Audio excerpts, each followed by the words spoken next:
A few moments later. Hari ini kita mau belajar. Saya berharap kita belajar tentang ini, dan saya berdoa supaya kita masing-masing tidak terjebak atau kita belajar untuk menundukkan hati kita di hadapan Tuhan, supaya dalam hal ini kita tidak mengalami sesuatu kesukaran. Mari kita buka Amsal 15 ayat 31. 2, 3 ya. Amsal 15 ayat 31. Orang yang mengarahkan telinga kepada teguran yang membawa kepada kehidupan akan tinggal di tengah-tengah orang bijak. Ketika ayat ini berkata orang yang mengarahkan telinganya kepada teguran, berarti teguran itu buat saya dan saudara adalah akan membawa kita kepada kehidupan. Perhatikan seringkali kenapa kita tidak pernah memberikan telinga, karena kita mendengar suara kita sendiri. Hawa mendengar suaranya sendiri, dia tidak pernah dengar suara Tuhan, akhirnya dia terjebak dalam suaranya sendiri. Firman Tuhan berkata orang yang mengarahkan telinga kepada teguran. Saudara, kita tidak ditegur dengan mata kita, awal kita ditegur dengan kata-kata, dan itu harus masuk ke dalam telinga kita, dan dikatakan teguran itu akan membawa kepada kehidupan, dan kita akan tinggal di tengah-tengah orang bijak. Hari kita mau belajar tentang bagaimana kutuk itu, artinya nubuatan-nubuatan atau kesalahan-kesalahan kita akan mempengaruhi masa depan keluarga kita, atau mempengaruhi sesuatu yang ada di dalam hidup kita. Kemarin ada 1 minggu yang lalu, persis 1 minggu lalu, ya 1 minggu kurang 1 hari. Ada seorang ibu datang, tepatnya saya datang dengan bapak itu ke rumah seorang ibu.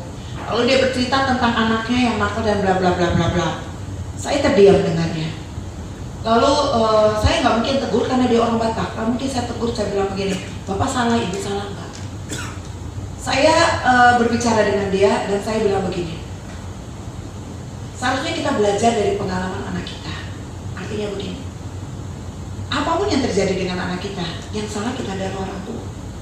Anak itu tidak minta dilahirkan, anak itu tidak minta dibesarkan dalam kondisi seperti itu. Tapi kita orang tua sangat mendidik mereka. Jadi kalau mereka salah, kalau mereka berbuat kesalahan dan mereka tidak berhasil menurut orang tua, maka kesalahan tidak boleh ditimpakan kepada anak sepenuhnya, tetapi kesalahan harus dikoreksi oleh orang tua.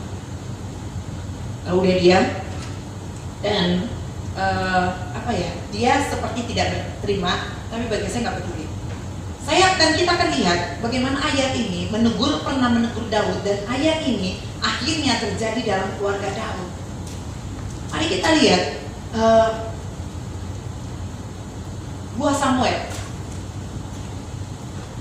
Samuel pasal yang ke-7. Saya berdoa, saya minta supaya kalian buka Alkitab ya, jangan lupa HP. Belajar nah. Karena akhir-akhir ini kita tuh belajar jangan terlalu praktis lah.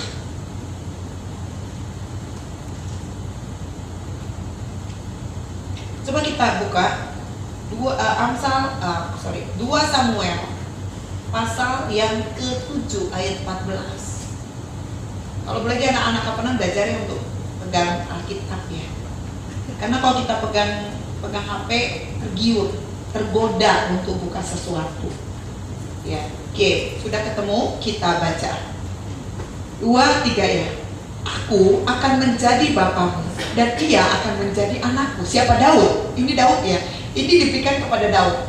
Apabila ia melakukan kesalahan, maka aku akan menghukum dia dengan rotan yang dipakai orang dan dengan pukulan yang diberikan anak-anak manusia. Coba sekali lagi kita baca. Sekali lagi kita baca ya. Yuk kita baca 2, 3 ya. Aku akan menjadi bapaknya dan ia akan menjadi anakku. Apabila ia melakukan kesalahan, maka aku akan menghukum dia dengan rotan yang dipakai orang dan dengan pukulan yang diberikan anak-anak manusia. Awal tadi Amsal 13 ayat Amsal 15 ayat 31 dikatakan apa? Orang yang mengarahkan telinganya kepada teguran, dia akan hidup di tengah-tengah orang bijak. Dan ini dia berkata, Allah berkata kepada Daud, dan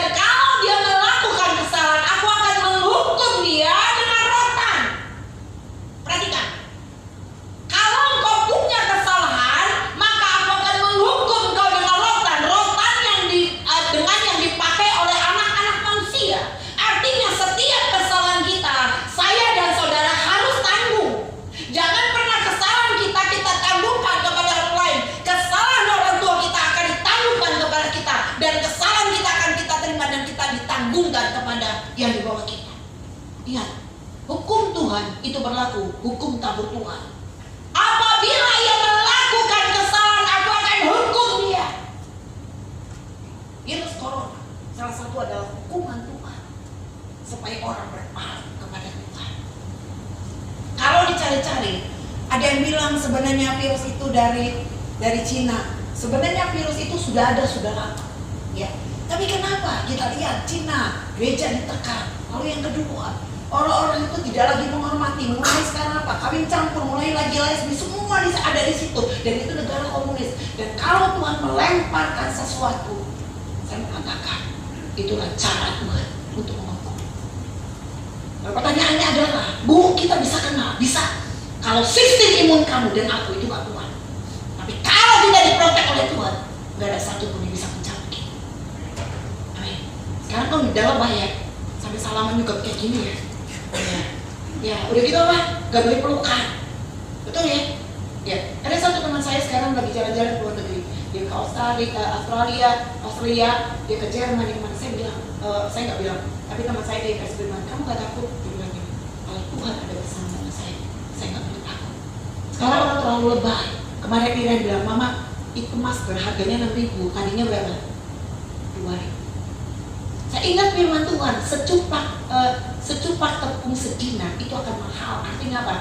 Barang itu akan langka dan orang akan membeli apa saja untuk bisa supaya dia bisa mendapatkan itu. Apapun dia lakukan untuk mendapatkan itu.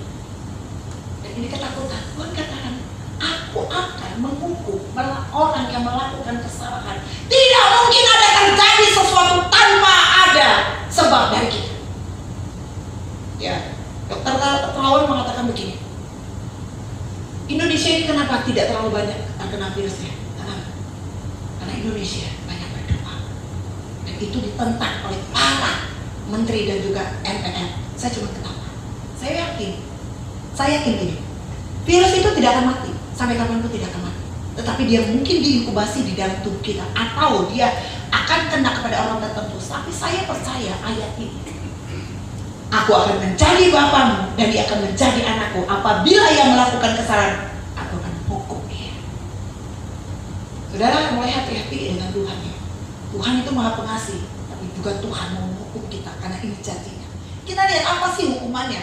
Ini ayat ini diberikan kepada Daud. Kalau saudara baca Samuel 2 Samuel pasal yang ke-7, perikopnya berkata, janji Tuhan mengenai apa? Kerajaan Daud. Ya. Lalu mari kita buka apa sih kesalahan Daud sampai Tuhan harus menghukum dia. Kita buka 2 Samuel 12 ayat yang ke-10. 2 Samuel 12 ayat yang ke-10. Ini cerita tentang apa? Tentang apa ini? Tentang Daud apa? Mengambil siapa? Batseba, betul? Dan Tuhan peringatkan dia. Perhatikan ayat yang ke 2 Samuel 12 ayat yang pertama. Tuhan mengutus Nathan kepada Daud. Ia datang kepada Daud dan berkata kepadanya. Lalu dia memberikan perumpamaan. Perhatikan ayat yang kelima. Dikatakan firman Tuhan, lalu Daud menjadi sangat marah karena orang itu, dan dia berkata kepada Nathan, demi Tuhan yang hidup, orang yang melakukan itu harus dihukum. Jadi ceritanya begini, kalau saudara ingat, setelah Daud itu mengambil Batseba menjadi istrinya, lalu Daud itu menyuruh supaya Uria suaminya duduk atau berperang di depan supaya Uria mati. Begitu Uria mati, karena sudah ketahuan hamil, maka Batseba diambil menjadi istrinya.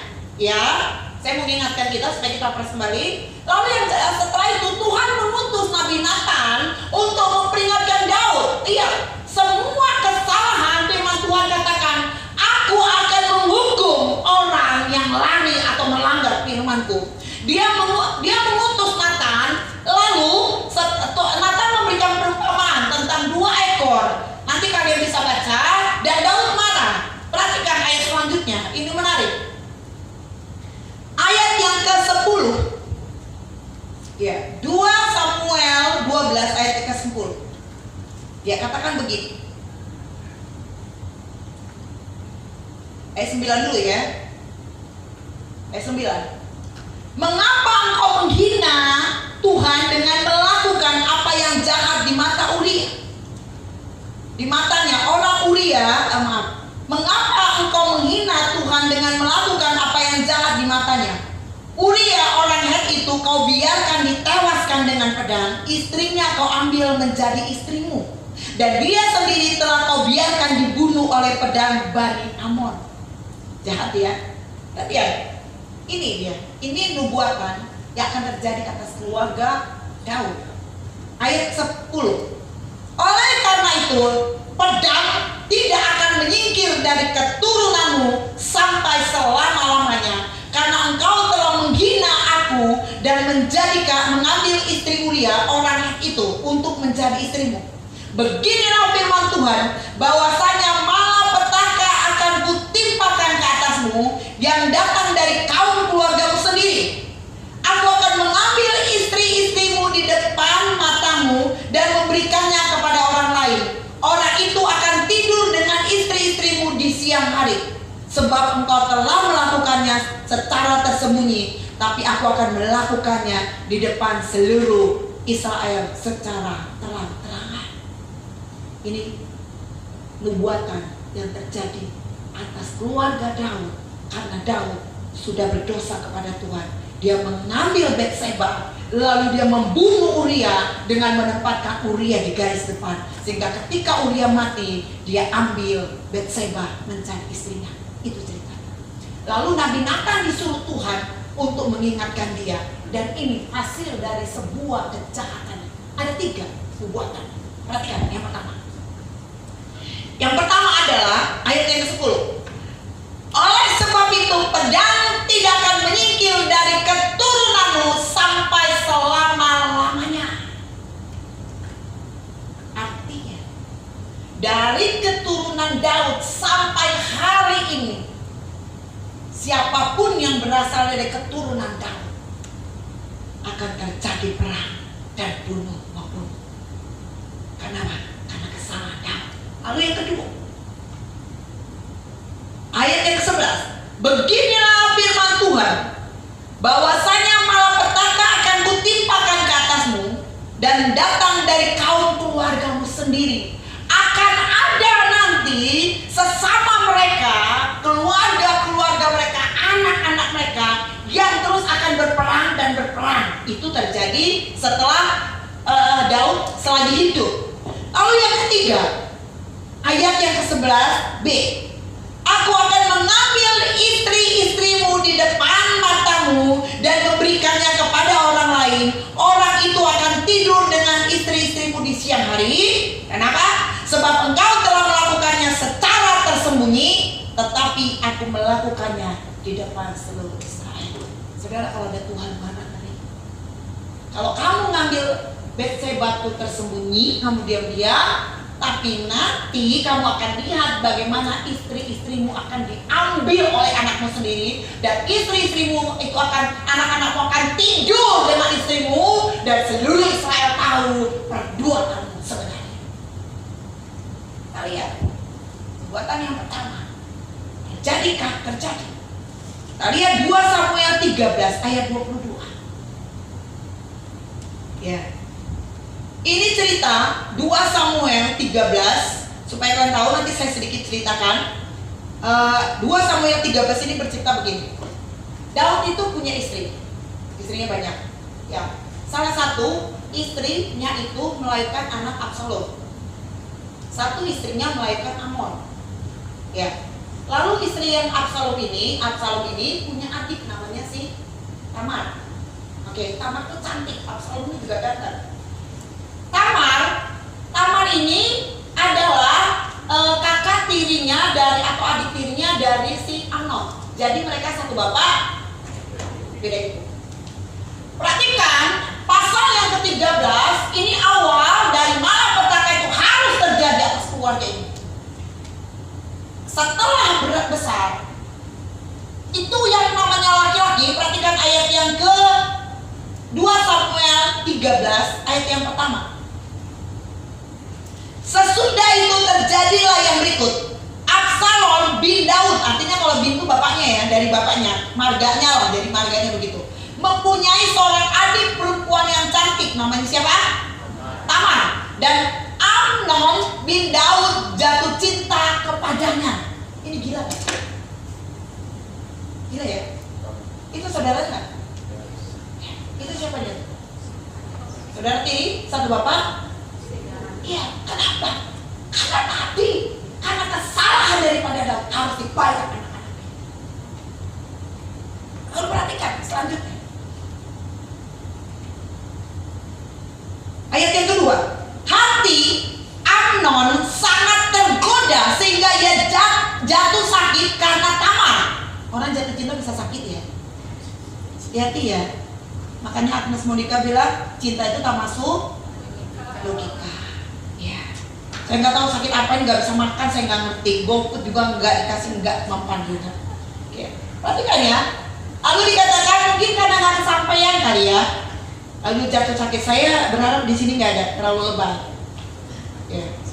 Lalu dikatakan gini, ia jatuh sakit sebab anak perempuan itu masih perawan dan menurut anggapan Amnon mustahil untuk melakukan sesuatu terhadap ia. Jahat nggak? Jahat. Dia mau melakukan sesuatu terhadap anakku, tapi dia bilang ini masih perawan. Ayat yang ketiga, Amnon mempunyai seorang sahabat bernama Yonadab, anak Simea, kakak Daud. Gila ya? Pokoknya waktu baca ini saya mengerikan. Saya pikir ada zaman sekarang, ternyata zaman dulu udah ada. Ya, dia seorang yang cerdik. Hati-hati saudara kalau punya teman cerdik ya. Cerdik dan licik itu sepaket. Katanya kepada Amnon, hai anak raja, mengapa engkau demikian merana setiap hari? Tidakkah lebih baik engkau memberitahukan kepadaku? Kata Amnon kepada, aku jatuh cinta kepada Tamar, anak perempuan Absalom saudaraku itu. Lalu berkatalah Yonadab kepadanya, berbaringlah di tempat tidur. Artinya gini, singkat cerita, pura-pura sakit lah kamu. Lalu ketika nanti bapakmu Daud datang, bilang kepada bapakmu, kamu sakit, kamu pengen dibuatin sama anaknya si Tamar itu kue. Nah setelah itu kamu perkosa lagi. Itu siapa yang bilang? Temennya. Hati-hati kalau punya temen ya. Hati-hati kalau punya temen. Teman tuh bisa menjatuhkan kita loh, tapi teman tuh bisa buat kita bangkit. Ya. Dia bilang begitu, didengar sama ini. Kenapa didengar? Kenapa didengar? Kenapa didengar? Karena sudah jatuh. Orang jatuh cinta tuh pokoknya bikinnya gelap. Ya. Lalu dia pikir-pikir, oke, singkat cerita dia berbaring, lalu bapaknya tanya, kenapa kamu sakit? Oke, kenapa kamu nggak mau makan? Aku mau makan, tapi caranya begini, kita bisa baca, suruhlah adikku Tamar membuatkan kue buat aku. Setelah itu aku akan makan. Lalu karena pikir bapaknya daripada ini anak raja sakit, ya udah deh, dia panggil Tamar, lalu dibuatkan kue dan gagah dibuatkanlah 2 kue. Lalu setelah itu diberikannya kepada anak. Anak bilang gini, aku mau makan, tapi aku nggak mau makan dengan banyak orang. Usirlah semuanya, suruhlah pergi klien-klienmu, biarlah tinggal. Ya namanya perempuan ini gak kepikir dong, karena itu siapa? Iya. Lalu singkat cerita, datanglah diusirlah semua, lalu Amnon tinggallah berdua dengan Tamar. Singkat cerita, Tamar diperkosa. Ya. Oke, lalu kita baca selanjutnya. Oke. Lalu ayat 20, saya lompat ya. Ayat 19 deh. Ya. Lalu Tamar menaruh abu di atas kepalanya. Kalau zaman dulu orang menaruh abu di atas kepalanya, berarti dia sedang meratap. Ada sesuatu yang merisaukan hatinya. Lalu Tamar menaruh abu di atas kepalanya, mengoyakkan baju kurung yang maha indah yang dipakainya, meletakkan tangannya di atas kepalanya, dan pergilah ia sambil meratap dengan nyaring. Artinya orang tahu nggak? Ya. Ayat selanjutnya, berkatalah Absalom kakaknya kepadanya, apakah Amnon kakakmu itu bersetubuh dengan kau? Maka sekarang adikku, diam sajalah. Bukankah ia kakakmu? Janganlah begitu memikirkan perkara itu. Dia coba menenangkan. Perhatikan. Lalu Tamar tinggal di rumah Absalom, kakaknya itu seorang diri. Ketika segala perkara didengar oleh Raja Daud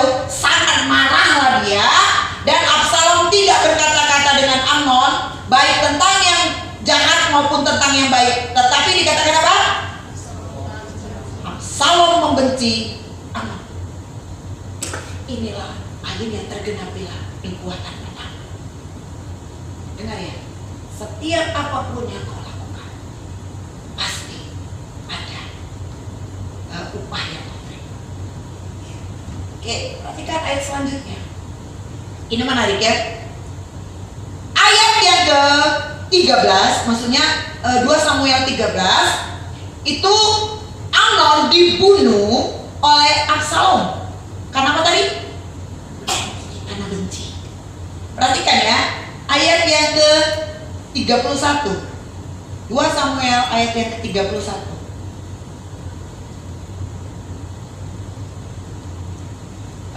Ini Absalom dibunuh ya. Bentar.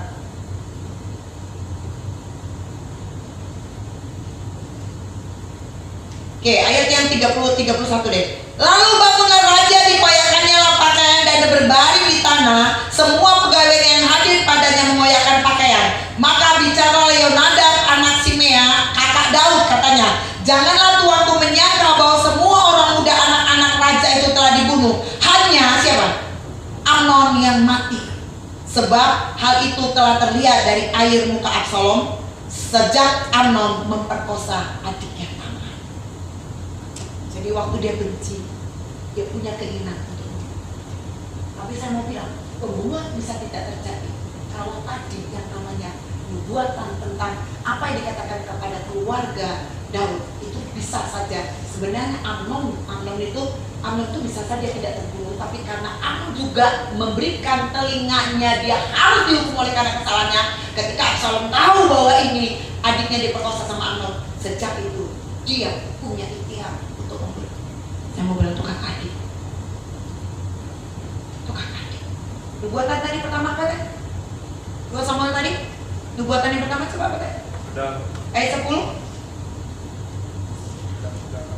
Ayat 10 apa? Coba yang keras.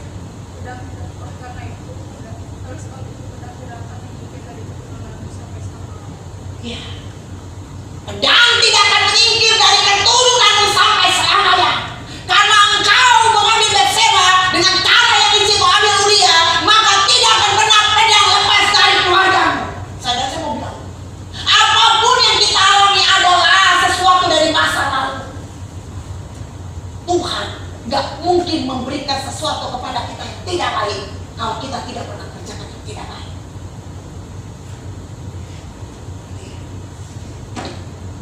Tuhan gak mungkin memberikan sesuatu yang tidak baik kalau kita tidak pernah melakukan yang tidak baik. Tuhan katakan, hukum tabur Tuhan terlaku. Pedang kau berikan kepada Uria, seumur hidupmu keturunanmu akan kena pedang, akan terjadi bunuh-membunuh di dalam keluarga. Ini yang pertama. Sekarang hati-hati untuk bertindak, hati-hati untuk mendengar. Jangan terlalu banyak mendengar hal-hal yang membuat kamu akhirnya untuk melakukan sesuatu. Lalu yang kedua, perhatikan nubuatan yang kedua, 2 Samuel 12 ayat yang 11a. Coba baca 11a. Beginilah firman Tuhan, bahwasanya malapetaka akan kutimpakan ke atasmu yang datang dari kaum keluargamu sendiri. Kedua. Perhatikan 2 Samuel 15. 2 Samuel 15. Bagaimana Absalom anaknya Daud itu mereka-rekakan yang jahat kepada bapaknya untuk mengambil kerajaannya. Apa yang dia lakukan? Perhatikan 2 Samuel 15 ayat yang pertama. Sesudah itu Absalom menyediakan baginya sebuah kereta serta kuda dan 50 orang yang berlari di depannya. Ini yang dilakukannya. Maka setiap pagi berdirilah Absalom di tepi jalan dan menuju pintu gerbang. Setiap orang yang mempunyai perkara yang mau masuk menghadap raja untuk diadili perkaranya, orang itu dipanggil Absalom dan ditanyai, dari kota manakah engkau? Apabila ia menjawab, hambamu datang untuk dari suku Israel anu, maka berkatalah Absalom kepadanya, lihat perkaramu itu baik dan benar, tetapi dari pihak raja tidak ada seorang pun yang mendengarkan engkau. Dia bilang apa? Dia coba untuk mengaruhi orang. Dan lihat ayat yang ke-6, 2 Samuel 15 ayat yang ke-6. Cara yang demikianlah diperbuat Absalom kepada semua orang Israel yang mau masuk menghadap untuk diadili perkaranya oleh raja. Dan demikianlah apa? Absalom mencuri hati orang-orang Israel. Tujuannya untuk apa? Untuk menggulingkan, untuk makar, untuk mengambil kekuasaan dari bapaknya. Dan Absalom tahu kalau dia mengambil kekuasaan dari bapaknya, apa yang dia lakukan? Dia harus mengambil banyak orang, dia harus membuat orang itu suka dengan dia, dia harus membawa pasukan itu dekat dengan dia. Setelah pasukan itu banyak, maka dia akan berperang dengan pasukan bapaknya. Firman Tuhan katakan, malapetaka tidak akan